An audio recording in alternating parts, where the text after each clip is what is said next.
Baiklah, saya Muhammad Ihsan dengan NIM 2023-179 dari pasti akan membahas tentang pengatur sistem multiprosesor. Selamat menyaksikan dan semoga bermanfaat. Pengertian sistem multiprosesor. Sistem multiprosesor adalah suatu sistem dengan lebih dari satu CPU yang memiliki sebuah memori bersama, seperti sekelompok roda satu ruangan yang memiliki tempat tulis bersama. Karena setiap CPU dapat membaca atau menulis sebagian apa saja dalam memori, mereka harus berkoordinasi dalam software agar tidak berebut jalurnya masing-masing. Jenis sistem multiprosesor. Asymmetric multiprosesor atau AMP. Pendekatan pertama untuk multiprosesor scheduling adalah asymmetric multiprocessing scheduling, atau biasa disebut juga sebagai penjadwalan master slave multiprosesor, di mana metode satu prosesor bertindak sebagai master dan prosesor lainnya sebagai slave.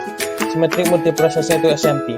Symmetric multiprocessing melibatkan arsitektur perangkat keras komputer dan perangkat lunak multiprosesor, di mana dua atau lebih prosesor yang identik terhubung ke memori utama tunggal yang dibagikan, memiliki akses penuh ke semua perangkat output dan output, dikendalikan oleh intensitas operasi tunggal yang memperlakukan semua prosesor sama, tidak memesan untuk tujuan yang khusus.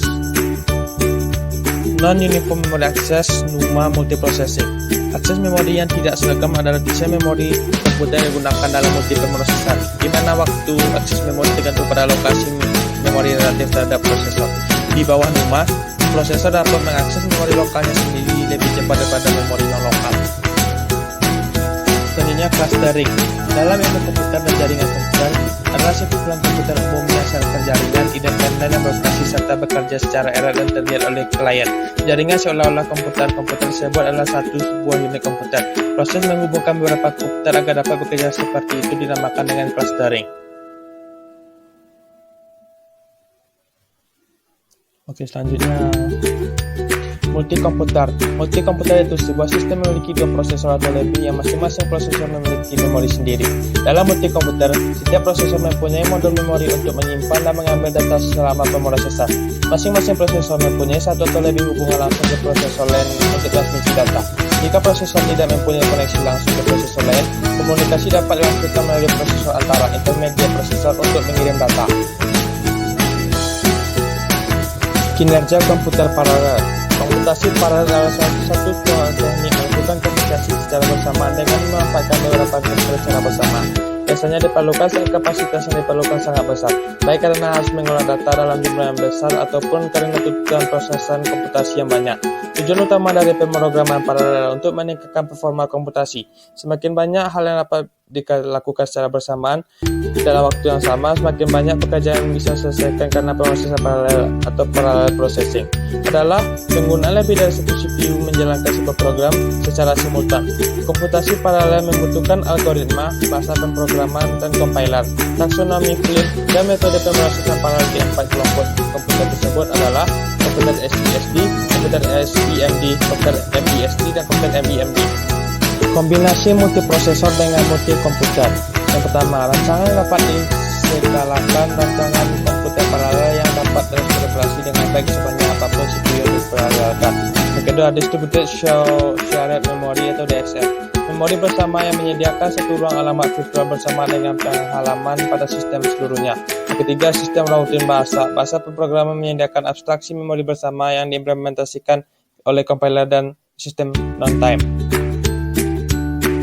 Perbedaan masing-masing jenis sistem multiprosesor. Perbedaan asymmetric multiprocessing atau SMP dan symmetric multiprocessing atau SMP. Asymmetric multiprocessing, pemrosesan program oleh banyak prosesor yang berfungsi sesuai dengan hubungan master dan slave. Pengolahan prosesor tidak diperlukan sama, arsitekturnya bisa berbeda untuk setiap prosesor.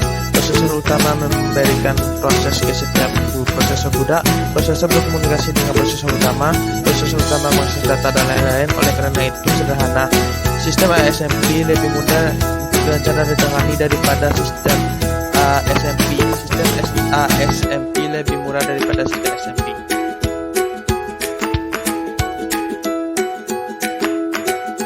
Symmetric multiprocessing atau SMP. Pemrosesan program oleh banyak prosesor yang berbagi sistem operasi dalam memori yang sama. Pengolahan prosesor dilakukan sama, semua prosesor memiliki arsitektur yang sama. Prosesor mengambil proses dari antrian siap pakai. Setiap prosesor dapat memiliki antrian siap yang terpisah. Prosesor berkomunikasi satu sama lain oleh memori bersama. Prosesor perlu disinkronkan untuk menjaga keseimbangan beban karena itu kompleks. perbedaan antara UMA dan NUMA. Uniform memori akses atau UMA menggunakan pengontrol memori tunggal. Jenis mesin menggunakan tunggal banyak dan palang. Waktu pengaksesan memori sama, cocok untuk aplikasi tujuan umum dan pembagian waktu, kecepatan lebih lambat dan memori terbatas.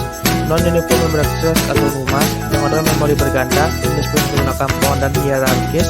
Waktu pengaksesan memori sesuai dengan jarak mikroprosesor, cocok untuk aplikasi waktu nyata dan waktu kritis, kecepatan. Terima kasih telah menonton video ini, semoga bermanfaat dan memberikan tambahan ilmu kepada kita semua.